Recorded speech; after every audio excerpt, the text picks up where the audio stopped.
Hello and welcome to the channel. If you are new around here, be sure to subscribe for daily FM content, whether that's tactics, gameplay or other things. Be sure to comment what you'd like to see. Link in the description below to my current series where you can see the tactic in action, and also a link to all my socials. Enjoy the video and be sure to like and subscribe. Hello and welcome back to the channel, episode 6 of If I Were In Charge. We are now at Chelsea, so let's have a look at what we're expecting for the season ahead. Remember, no transfers this episode, as obviously they've got an embargo till next season, so that section of the video will not be there, unfortunately. But we're expected to qualify Champions League for the Premier League, which is quite a tough ask, really, considering no transfers, a young squad, plus Hazard left in the season beforehand. So your squad is quite lacking in a couple of areas. It could be quite a challenge, but I reckon with this tactic we could get there for sure. Now, I have used this tactic for another club before in Monaco, slightly tweaked. Link in the video below for the actual Monaco tactic. But this tactic has kind of changed a little bit, fits Chelsea a bit more than what it does Monaco. But let's carry on here. FA Cup. Reach the final. Could happen if you get a lucky draw. Don't reach Man City or Man United in the cup until later on. Definitely a finals on the cards there. Quarterfinals, Champions Leagues. Once again, always depends on how tough your group stage is. Depending on what seed Chelsea are, I'm not sure what seed they are. Probably, I assume, second or third. If you're third seed, if second seed, you get a good team in, you are out in big trouble for Champions League. But quarterfinal, with a bit of luck, once again, could get there. Carabao Cup, not important at all. So you could either win it if you wanted to and get a nice trophy, or you could play your youngsters there and not care about it for the rest of the season. And the Super Cup doesn't even say expectations, doesn't even say what they want. I guess it's just a glorified pre-season friendly, so you got to look at it as a nice win if you win, and if you lose, it doesn't matter. Right, let's get onto the tactic then. We've only got one for this video. It's a 4-1-2-3. It's a very, very nice tactic. So we've got in goal Kepa as a sweeper keeper support. Pretty much the best role for him. In real life, he's not the best, but on this game, he is very good. Good reflexes, good handling, good agility. Decent passing and vision as well, which is always important for a sweeper goalkeeper, especially if you're playing out from the back, which I'll show you soon. Tomori and Zuma as centre-back. Now, I could play Rudiger. However, he is out for currently, I think, 3 months. He's out for 3 weeks and 2 months. So I've stuck with Tomori and Kurt Zuma. A lot of pace. 19 acceleration, 16 pace for Tomori, rather. Good passing and vision once again, tackling is good, and the work rate is sitting at 15. At 21 years old, a very good centre-back for many years to come. Kurt Zuma, 18 acceleration, 15 pace as well, so back line probably won't get outpaced by any striker in the Premier League. If you're lucky for the whole season, I doubt you'll concede many from in behind. Good heading, good determination, good strength, good tackling once again. He can't pass, so I've stuck him on normal centre-back. Keep the role pretty basic and have him there. If I were to play Rudiger, I'd probably drop Tomori out there. Unless you wanted a full ball playing centre-back, then you drop Zuma, obviously, with that 9 passing and 8 vision. At left-back, we've gone for Emerson. Wing-back attack, we've put him at full-back attack for us. Looks very, very complete, pretty much. 14 tackling. Once again, great pace. 16 and 17, respectively. Off the ball and positioning both good. Can cross, can dribble, can pass. Good work rate, great technique as well. Pretty much a very good left-back for a good few seasons, unless you wanted to upgrade someone young. But 25 years old, still a decent age. Aspilicueta right back, full back attack, bit of a risk for him. He's not the quickest and he can't really dribble, and he's 29 years old. I would probably use him as a backup. I would use Reece James as a starting right back, but he is out for how long? He got quite a lot of injuries here, as you can see. Reece James out for 3 months. Could be quite tight for the start of the season, probably back for October. So I'd probably play Aspilicueta for the first few games. I think in terms of schedule-wise, you've got a couple of easier games. You have got Man U and Leicester there.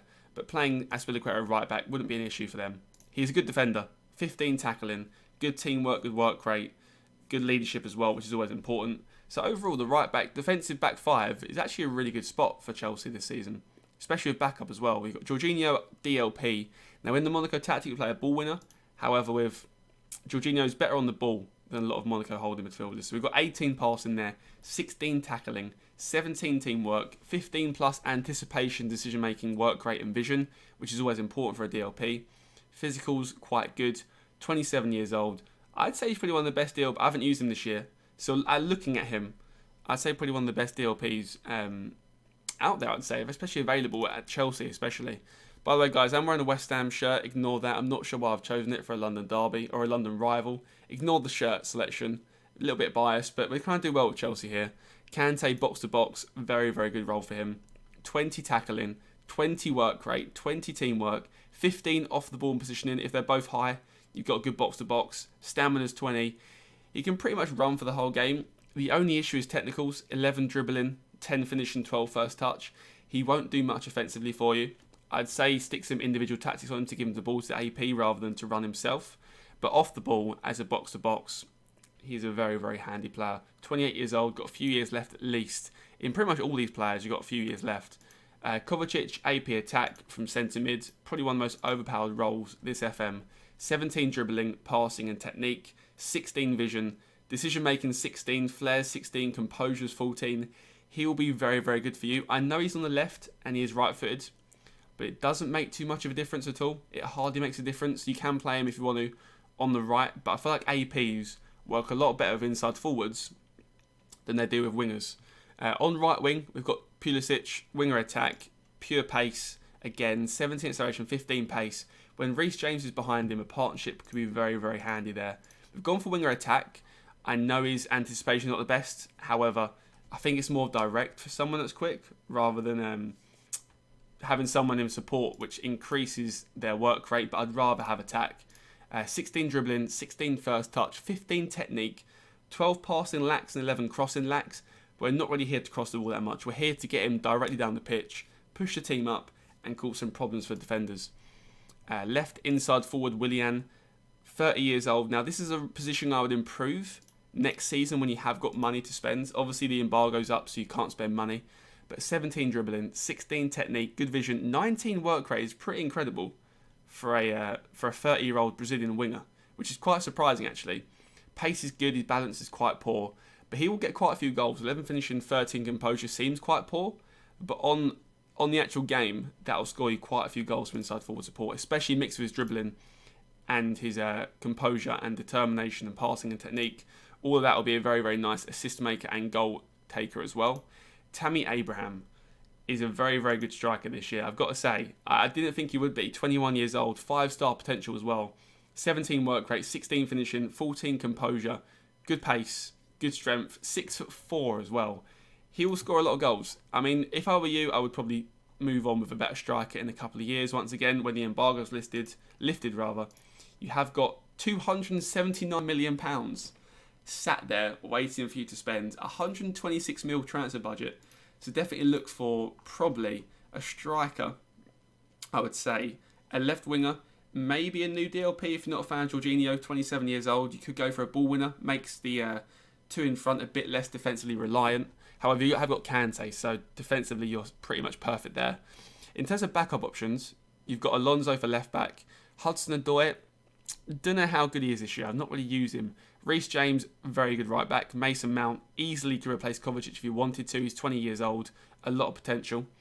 Loftus-Cheek is injured as well. Not sure I'd use him out for 9 months. Probably misses his development. He'll be 24 by the time he comes back. Is he worth keeping? I'm not too sure. Maybe sell him on. Although you don't need money, do you? Money's not an issue with Chelsea, so that's fine. Ross Barkley, good player. Use him in the cups if you need to. Christensen, decent backup. Batshuayi, okay backup striker. Probably, like I say, invest in the striker. Get Tammy Abraham to number 2. And that is pretty much it for Chelsea's tactic. I think we've pretty much covered all of it, considering we can't do any transfer talk, although we have. But after a season, you have a lot of money to spend. Thank you guys for watching. Hope you guys enjoyed. If you are new around here, please like and subscribe. We're almost at 150 subscribers, actually. We're about 30 away. Seems a long distance, but almost there. Thank you guys for watching. Subscribe if you are new around here. And I'll see you next episode when we are probably at Crystal Palace, I assume. I reckon we're at Crystal Palace. Yeah, Crystal Palace and Everton next 2 episodes, guys. Hope you guys enjoyed. And I'll see you all next time.